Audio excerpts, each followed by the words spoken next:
चलिए आज जो हम लोग क्वेश्चन देखेंगे बिहार पुलिस का 923 नंबर से स्टार्ट होगा और आप लोग से छोटी सी अपील है कि आप लोग वीडियो को अधिक से अधिक शेयर कीजिए। तो शेयर कीजिए। देख रहे हैं क्वेश्चन। चलिए देखिए क्वेश्चन कह रहा है तारामंडल को किस ऋतु में देखा जा सकता है। मतलब तारामंडल जो है, तारे का समूह जो है, इस तारे के समूह को, तारे के मंडल को किस ऋतु में देखा जा सकता है। तो आपको याद रखना है शीत ऋतु में, याद रखना है शीत ऋतु में देखा जा सकता है, शीत ऋतु में। अगला क्वेश्चन देखिए,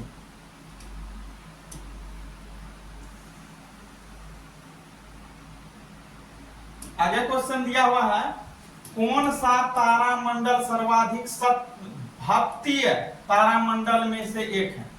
कह रहा वह कौन सा तारामंडल है, वह कौन सा तारा है सर्वाधिक, सर्वाधिक का मतलब क्या, सबसे अधिक भक्तीय तारामंडल में से एक है। तो मृग याद रखना, मृग, मोड़ी का गो, मृग। चलिए अगला क्वेश्चन कहता है विटलगीय, कहता है विटलगीय, कह रहा विटलगीय एवं रिगेल नामक चमकदार तारे किस तारामंडल में है। मतलब किस तारे मंडल के अंतर्गत या किस तारामंडल के अंतर्गत विटलगीय एवं रिगेल नामक चमकदार तारे आते हैं। तो याद रखना है मृग मंडल ही होगा, मृग मंडल।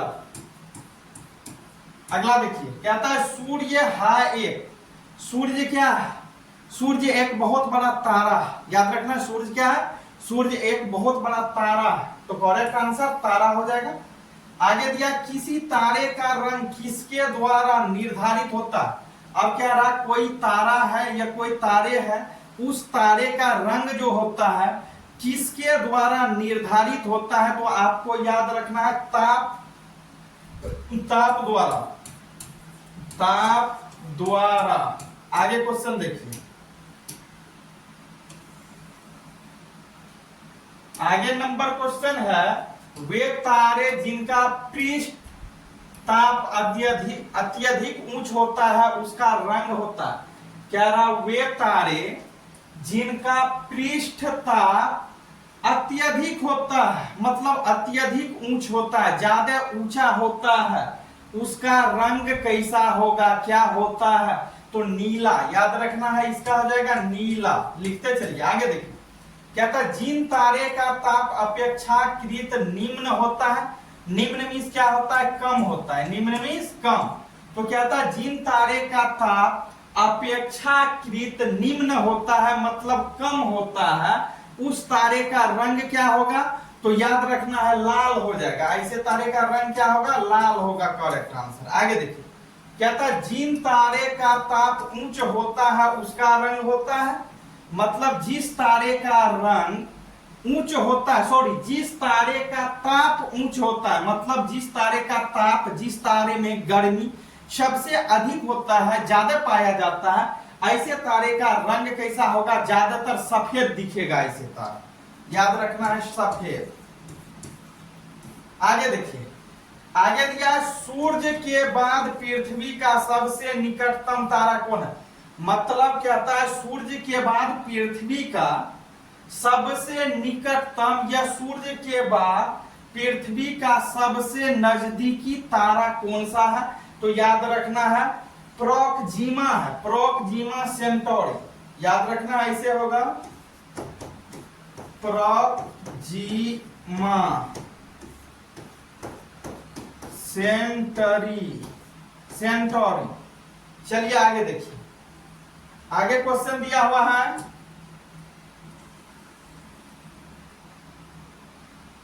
आगे क्वेश्चन है प्रोक्सिमा सेंटोरी। कह रहा प्रोक्सिमा सेंटोरी तारा की पृथ्वी से दूरी कितनी है, मतलब कितनी दूरी पे है, कौन है प्रोक्सिमा सेंचुरी तारा पृथ्वी से कितनी दूरी पर, कितने दूर में अवस्थित है। तो याद रखना है 4.22 प्रकाश वर्ष इतना दूरी पर है। चलिए आगे देखिए, आगे कहता है एल्फा सेंटोरी, कह रहा एल्फा या एल्फा सेंटोरी नामक पृथ्वी नामक तारे की पृथ्वी से दूरी कितनी है? किसकी दूरी पृथ्वी से? एल्फा सेंटोरी नामक तारे की दूरी पृथ्वी से कितना है? तो याद रखना 4.3 प्रकाश वर्ष। चलिए आगे देखिए, आगे दिया सभी तारे, जैसे ध्रुव तारा को छोड़ करके, कहता है सभी तारे, जैसे मान लीजिए ध्रुव तारा को छोड़ करके जो भी तारा, तो कहता है सभी तारे रात्रि में आकाश में किस तरफ चलते हुए प्रतीत होता? मतलब ध्रुव तारा को छोड़ करके जितने सारे असंख्य तारे हैं वह किधर की ओर रात को भागता है, चलता है? तो याद रखना है किधर की ओर? पूर्व से पश्चिम की ओर, पूर्व से पश्चिम की ओर, पूर्व से पश्चिम की दिशा में। आगे देखिए, वीडियो को शेयर कीजिए, कमेंट कीजिए। आगे क्वेश्चन दिया हुआ है, ध्रुव तारा किस तारा समूह का सदस्य है? कह रहा ध्रुव तारा जो है वह किस तारे का या किस तारा का समूह है? तो कह रहा ध्रुव तारा किस तारा का समूह है? तो याद रखना है उर्मा माइनर, उर्सा माइनर, या इसी को बोलते हैं लिटिंग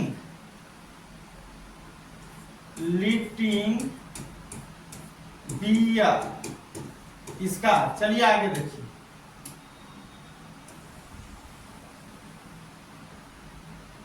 आगे क्वेश्चन दिया हुआ है, तारों का निर्माण किनसे होता है? मतलब तारा जो है, तारे का निर्माण कैसे हुआ, किस चीज से होता है? तो याद रखना है तारे का जो निर्माण होता है, फिर से देखिए क्वेश्चन कह रहा तारे का निर्माण किनसे होता है? तो हाइड्रोजन और हीलियम गैस के द्वारा होता है। तारे का निर्माण किनसे होता है? याद रखिए हाइड्रोजन और हीलियम गैस से होता है। तारे का निर्माण किससे? हाइड्रोजन और हीलियम गैस से। आगे देखिए, याद रखना है इसका हाइड्रोजन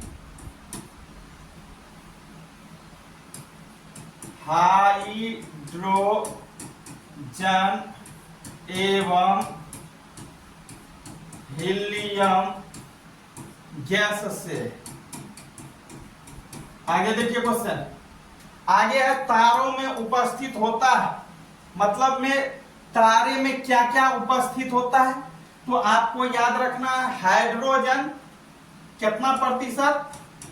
हाइड्रोजन 70% याद रखना है। उसके बाद हीलियम होता है, हीलियम कितना प्रतिशत? 28% उपस्थित होता है। उसके बाद कार्बन होता है, कार्बन नाइट्रोजन,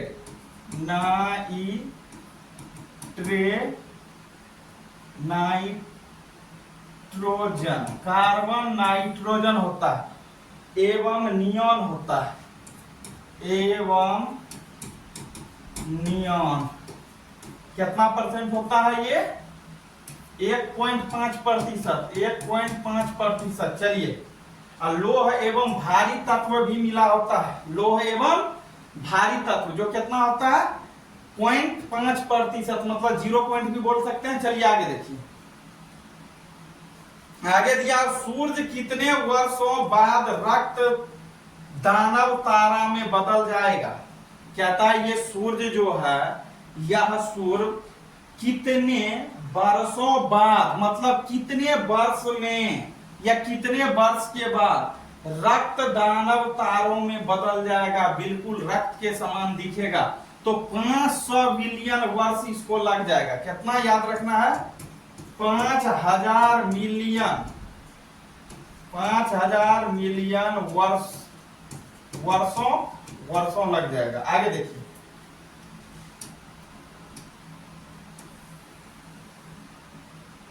अगला क्वेश्चन है श्वेत वामन। आगे दिया है श्वेत वामन तारे का घनत्व लगभग कितना होता है?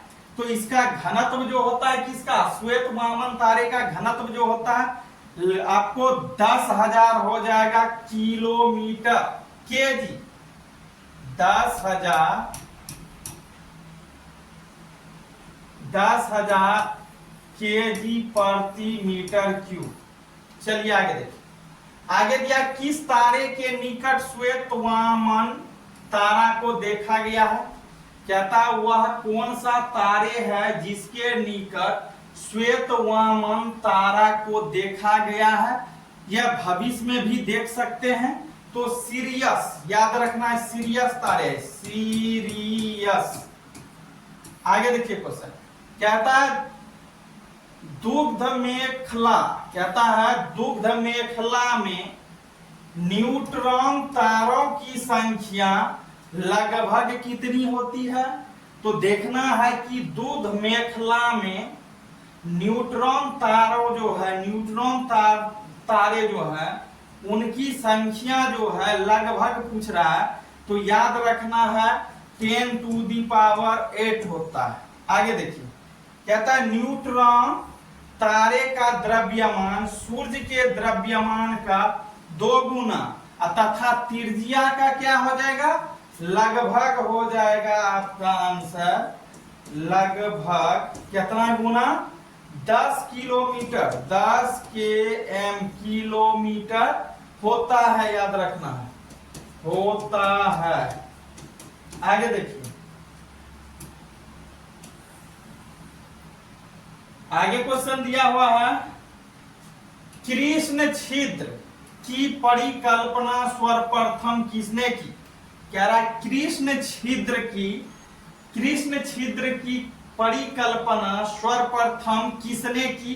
तो याद रखना है मिचेल साहब थे, मिचेल साहब, मिचेल।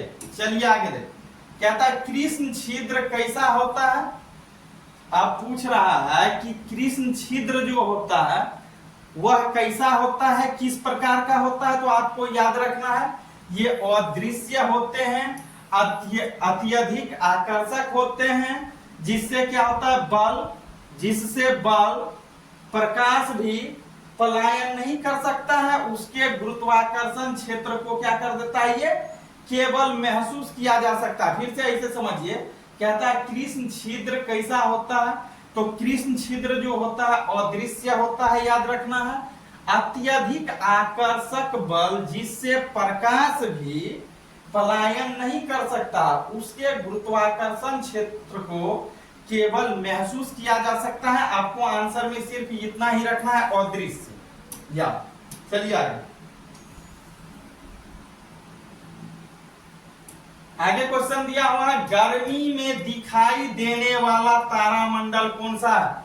मतलब अभी गर्मी का मौसम है, अभी के मौसम में जो तारे मंडल दिखाई पड़ती है या दिखाई देती है उसको किस नाम से जानते हैं। तो आपको याद रखना है वृश्चिक या स्कॉर्पियो। याद रखना है वृश्चिक, वृश्चिक या फिर आपका स्कॉर्पियो। चलिए आगे देखिए, आगे है आदि तारा का निर्माण कितने ताप पर होती है। कह रहा है आदि तारे का निर्माण कितने ताप पर होती है या कितने ताप पर होता है। तो याद रखना है 173 डिग्री सेंटीग्रेड पे होता है। आगे है सबसे चमकीला तारा कौन है। सबसे चमकीला तारा कौन है, याद रखना है साइरस है। साइरस जो है यह सबसे ज्यादा चमकीला तारे है। आगे देखिए,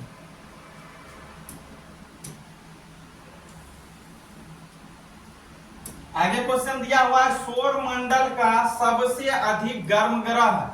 सौर मंडल का सबसे अधिक गर्म ग्रह जो है, याद रखना है गर्म ग्रह पूछ रहा तो सूर्य हो जाएगा। क्या होगा करेक्ट आंसर, सूर्य होगा। आगे देखिए शुक्र होगा, सॉरी सूर्य नहीं शुक्र, शुक्र ही था, शुक्र। आगे देखिए सबसे बड़ा ग्रह पूछता है, सबसे बड़ा ग्रह कौन सा है। याद रखना है बृहस्पति है, बृहस्पति। बृहस्पति के पास कितने उपग्रह है ये भी याद रखना है, 79 उपग्रह। अब कह रहा है सबसे अधिक उपग्रह वाला ग्रह, सबसे अधिक उपग्रह जिस ग्रह के पास है वह कौन सा ग्रह है, शनि। याद रखना है शनि के पास कितने उपग्रह है? 82 उपग्रह है।